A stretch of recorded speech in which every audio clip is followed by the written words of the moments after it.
कहानी जो मन को छू जाए, आपके मन को गुदगुदाए और कुछ सोचने पर मजबूर करे। ऐसी ही कहानियों में से है ये एक कहानी, चमत्कारी बकरी। इस कहानी के लेखक हैं योगेश मित्तल जी। लाला राम एक कंजूस मक्खी चूस सुनार था। हमेशा सोने चांदी के जेवरों में डंडी जरूर मारता था। लोगों से जेवर खरीदते हुए 2 तोले की चीज का वजन 1.5 तोले ही तोलता, जबकि बेचते हुए 2 तोले के 2.5 तोले बना देता। लेकिन उस कस्बे में और आसपास के सभी कस्बों में वो अकेला ही सुनार था। इसलिए आसपास के सभी गांव और कस्बों में उसकी तूती बोलती थी। एक दिन उसके पास दूर गांव का एक किसान आया और बोला, लाला जी, आती सर्दी में बिटिया की शादी करनी है, तो 2 तोले तक का कोई गले का सेट दिखाओ, जिसमें कान के बुंदे, नाक की नथनी और हाथ के हल्के हल्के कड़े भी हों। लाला राम ने तेवर दिखाए। पागल हुआ है? इतनी सारी चीजें भला 2 तोले में बन सके हैं? देख लाला, किसान ने कहा, लड़की की शादी करनी है और उसे जेवर भी सारे देने हैं, पर मेरे पास 2 तोले सोने के लायक ही पैसे हैं। हाँ, इसके अलावा मेरे पास बड़ी करामाती बकरी है जो कभी मुझे एक साधु ने दी थी। तू अगर चाहे तो मैं तुझे वो बकरी दे दूंगा। बकरी? लाला राम चिल्लाया, भला मैं क्या करूंगा बकरी का? अरे लाला, वो बकरी कोई मामूली बकरी नहीं है, वो इंसानों की तरह बातें करती है। अरे तो मैं उससे बातें करके क्या करूंगा? लाला राम सुनार ने कहा। देख ले लाला, किसान बड़ी दीनता से बोला, बेटी की शादी में मदद करेगा तो बहुत पुण्य मिलेगा। ठीक है, लाला राम कुछ सोचकर बोला, तू पैसे अभी दे जा, कल बकरी भी ले आइयो और जेवर ले जाइयो। किसान लाला राम को अपने पास जेवरों की जितनी मुनासिब कीमत थी देकर चला गया। उस दिन लाला राम ने सोने में थोड़ी मिलावट कर किसान की बेटी के लिए सब जेवर तैयार कर दिए। अगले रोज किसान बकरी लेकर आया। बकरी के गले में एक घंटी और पट्टा था। बकरी बड़ी हट्टी कट्टी थी। लाला राम ने बकरी को ऊपर से नीचे तक देखा और बोला, किसान भाई, तूने कहा था ना बकरी इंसानों की तरह बोलती है, तो इससे कुछ बुलवा कर तो दिखा। किसान ने बकरी की ओर देखा और प्रेम से बोला, बकरी माता, राम राम। राम राम, बकरी ने कहा। बकरी माता, बिटिया की शादी के लिए मैं तुम्हें इस सुनार को दे रहा हूं, तो कोई नाराजगी तो नहीं है? नहीं, कोई नाराजगी नहीं है, बकरी ने कहा, पर सुनार को वो सब भी बता दो जो साधु महाराज ने तुम्हें बताया था। ठीक है, किसान ने कहा। फिर वो लाला राम सुनार से बोला, भाई लाला राम, इस बकरी को कभी कोई तकलीफ मत देना, मारना पीटना नहीं, और इसकी मर्जी के बिना इसे किसी और को मत देना। मैंने भी इस बकरी से पहले ही पूछ लिया था कि बेटी के जेवरों की खातिर सुनार को बेच रहा हूँ, तभी मैं तेरे पास लेकर आया हूँ। सुनार ने माना कि वो बकरी को कोई कष्ट नहीं देगा और उसकी मर्जी के बिना उसे किसी को बेचेगा भी नहीं। किसान बकरी सुनार के हवाले कर अपनी बेटी के लिए तैयार किए जेवर लेकर चला गया। जैसे ही किसान गया, बकरी ने सुनार से कहा, तुमने किसान को धोखा दिया है, उसे नकली जेवर देकर असली का मूल्य वसूल किया है, ये अच्छी बात नहीं है। सुनार चकित हो उठा।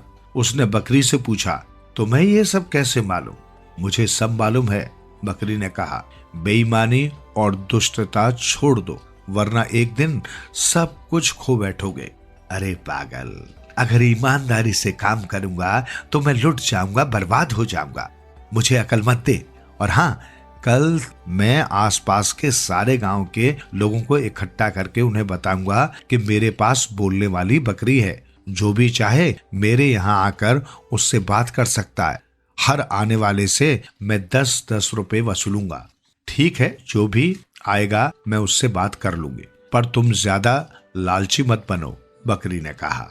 चुप कर, मुझे उपदेश मत दे, सुनार ने बकरी को फटकारा। मैं तेरा मालिक हूँ या तू मेरी मालकिन? मैंने तुझे किसान से खरीदा है, नहीं तुमने नकली जेवर देकर किसान को ठगा है। मगर ये बात मैंने किसान को इसलिए नहीं बताई क्योंकि उसकी बेटी की शादी उन नकली जेवरों से भी हो जाएगी। उसके होने वाले दामाद के घर के सभी लोग बहुत अच्छे हैं, उन्हें किसान की बेटी के अलावा कुछ नहीं चाहिए। जेवर तो किसान इसलिए बनवाना चाहता था ताकि शादी के समय उसकी बेटी परियों जैसी सुंदर लगे। बकरी ने कहा, अच्छा, अब चुप कर और सो जा, कल बहुत लोग आएंगे तुझसे बातें करने। सुनार ने कहा, पहले मेरे लिए घास का इंतजाम करो, मुझे बहुत भूख लगी है। बकरी ने कहा। सुनार ने बकरी के लिए घास का इंतजाम किया और एक मुनादिये को पैसे देकर आसपास के गांव में मुनादी करवा दी कि उसके पास एक बोलने वाली बकरी की खबर ने सुनार के घर भीड़ लगा दी। बकरी ने भी सुनार को निराश नहीं किया। जो भी उससे बातें करने आता वो उससे खूब बातें करती। अगले 10-12 दिनों तक सुनार ने खूब कमाई की, लेकिन उसके बाद लोगों का आना धीरे धीरे कम होने लगा। 2-3 महीने बीतते बीतते सुनार की बकरी को देखने आने वालों का सिलसिला बिल्कुल खत्म हो गया, क्योंकि आसपास के गांव कस्बे के लोग सब ही सुनार की बकरी को देख चुके थे। उन दिनों सुनार के आसपास के गांव में किसी के यहाँ कोई और बकरी नहीं थी। गाय भैंसे तो बहुत थी, बकरियां नहीं थी। ऐसे में एक दिन सुनार को उसके किसी मित्र ने बताया कि पास के गांव के एक कसाई को एक बकरी चाहिए जिसकी वो बहुत अच्छी कीमत देने को तैयार है। सुनार को बकरी से कमाई होनी बंद हो चुकी थी, इसलिए बकरी को घास खिलाना भी उससे भारी लगने लगा था। एक दिन उसने सोचा कि कल वो पास के गांव जाकर बकरी को कसाई को बेच देगा। बकरी को सुनार के दिल की बात जैसे पता चल गई। वो सुनार से बोली, तुम मुझे कसाई को बेच देना चाहते हो? हाँ, तो और क्या करूं, अब तो किसी काम की तो रही नहीं। सुनार बिदक कर बोला, मैं तुम्हें जमीन में गड़े सोने का खजाना दिलवा सकती हूँ। बकरी ने कहा, सच? सुनार उछल पड़ा, कहाँ है, किधर है, जल्दी बता खजाना। लेकिन खजाना मैं तुम्हें सिर्फ एक बार ही दिलवा सकती हूँ, वो भी तुम अगर मुझे ये वचन दो कि जीते जी मुझे कभी किसी को नहीं बेचोगे। बकरी ने कहा, ठीक है, नहीं बेचूंगा। सुनार ने बकरी को विश्वास दिलाया, तुम्हारे घर के बाहर जो नीम का पेड़ है उससे 2 कदम दाएं 1 फुट नीचे पुराने सोने के सिक्कों से भरा एक घड़ा है। बकरी ने बताया। उसी रात बकरी की बताई जगह से सुनार ने सोने के सिक्कों से भरा घड़ा निकाल लिया। लेकिन घड़ा सचमुच मिल गया तो सुनार के दिल में लालच बढ़ गया और बोला, अब तू मुझे और खजाने के पते बता। मैंने तुम्हें पहले ही बता दिया था कि एक से ज्यादा खजाने का पता मैं नहीं बता सकूंगी। बकरी ने कहा, तो मैं तुम्हें कसाई को बेच दूंगा। सुनार ने कहा, ऐसा मत करना वरना तुम बर्बाद हो जाओगे। बकरी ने चेतावनी दी, अरे बर्बाद तो मैं तब होऊंगा जब तुझ निठल्ली को रोज रोज घास खिलाऊंगा। खजाने का पता बता वरना मैं तुझे कल ही कसाई को बेच दूंगा। सुनार ने कहा, मुझे बेचकर तुम बहुत पछताओगे। बकरी ने फिर से चेतावनी दी, मगर बहुत सारा धन मुफ्त में मिल गया तो सुनार को बकरी की सेवा करना, उसे घास खिलाना अखरने लगा।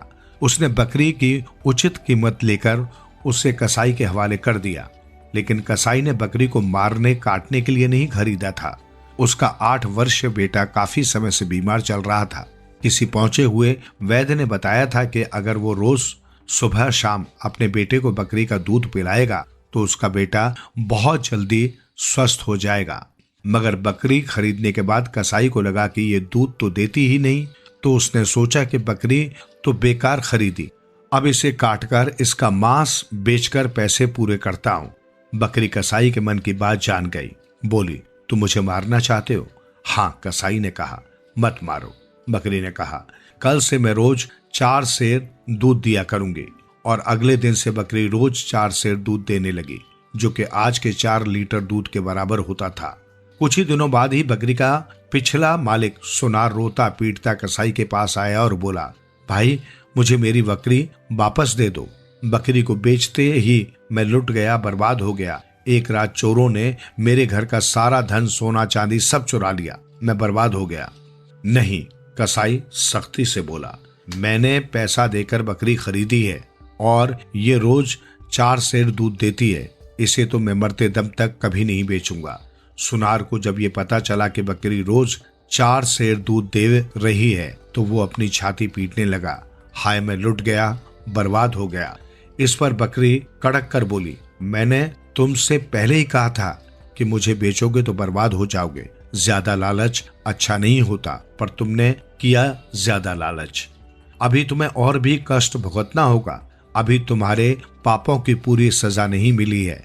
और अब ज्यादा नौटंकी मत करो, क्योंकि मैं तुम्हारे साथ कभी नहीं जाने वाली। सुनार जैसे रोता पीटता आया था वैसे ही रोता पीटता वापस लौट गया। कसाई के गांव से वापस अपने कस्बे की तरफ जाते हुए सुनार का सामना एक लक्कड़ भग्गे से हो गया और लक्कड़ भग्गे ने सुनार की टांग चबा डाली। गांव के लोगों ने सुनार को एक वैद्य के यहाँ पहुंचाया। वैद्य ने सुनार की जान तो बचा दी, पर सुनार लाला राम हमेशा के लिए लंगड़ा हो गया। बहुत ज्यादा लालची होने की उसे बड़ी सख्त सजा मिली थी। उधर कसाई का बेटा स्वस्थ हुआ तो कसाई बकरी का दिल से आदर करने लगा और उसे माँ जैसा सम्मान देने लगा। उसे भरपूर हरी भरी घास खाने को देता और उसे रोज नहलाता धुलाता, उसके बदन की मालिश करता और हमेशा उसे बकरी माता कहकर पुकारता। बकरी कसाई के प्यार से बहुत खुश रहने लगी। एक दिन वो कसाई से बोली, तुम बहुत अच्छे आदमी हो, ये जानवरों को काटकर उनका मांस बेचने का धंधा छोड़ क्यों नहीं देते?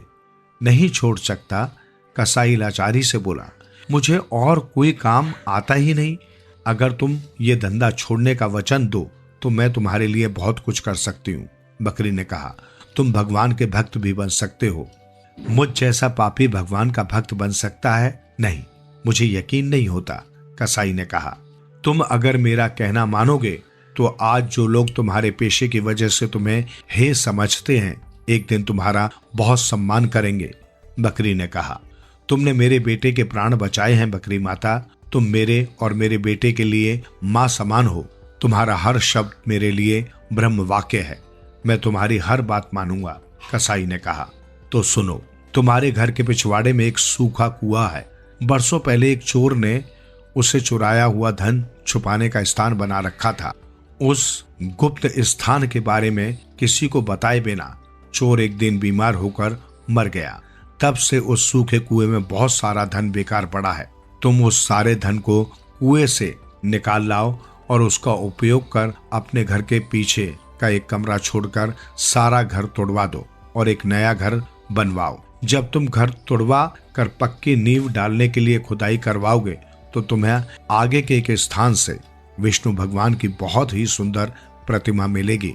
तुम सभी खुदाई मजदूरों के द्वारा ये बात सारे गांव में फैला देना कि तुम्हारे घर से भगवान प्रकट हुए हैं। इसलिए भविष्य में तुम कोई बुरा काम नहीं करोगे और अपना सारा जीवन भगवान की भक्ति में लगाओगे। बकरी ने कहा, आप जैसा कह रही हैं मैं वैसा ही करूंगा बकरी माता। कसाई ने कहा, तो ठीक है, जाओ और उस सूखे कुएं से सारा धन निकाल लाओ। बकरी ने आदेश दिया। कसाई के पास धन की तो अब कोई कमी नहीं थी। बहुत जल्दी ही अगले हिस्से में कसाई का मंदिर और पीछे की ओर कसाई का आलीशान घर तैयार हो गया। उसके मंदिर के उद्घाटन दिवस पर आसपास के सभी गांव के असंख्य लोग उपस्थित हुए। कसाई रोज सुबह शाम विष्णु भगवान की पूजा करने लगा। कुछ ही समय में वो कसाई भक्तराज के नाम से विख्यात हो गया और मंदिर में रोज हजारों रुपयों का चढ़ावा आने लगा। लेकिन बकरी माता की रोज सुबह शाम सेवा करने का नियम हमेशा कायम रहा। फिर एक दिन अचानक बकरी ने कसाई से कहा, भक्तराज, मैं बहुत दिन तुम्हारे साथ रह ली। अब मैं वापस उन्हीं साधु महाराज के पास जाना चाहती हूँ जिन्होंने मुझे एक किसान को सौंपा था। इस पर कसाई सर नवाकर साष्टांग करते हुए आदर पूर्वक बोला, जो आपकी आज्ञा माता, आप जहां कहेंगी मैं आपको वहां छोड़ आऊंगा। नहीं, तुम मुझे आजाद छोड़ दो, मैं स्वयं साधु महात्मा के यहाँ चली जाऊंगी। बकरी ने कहा।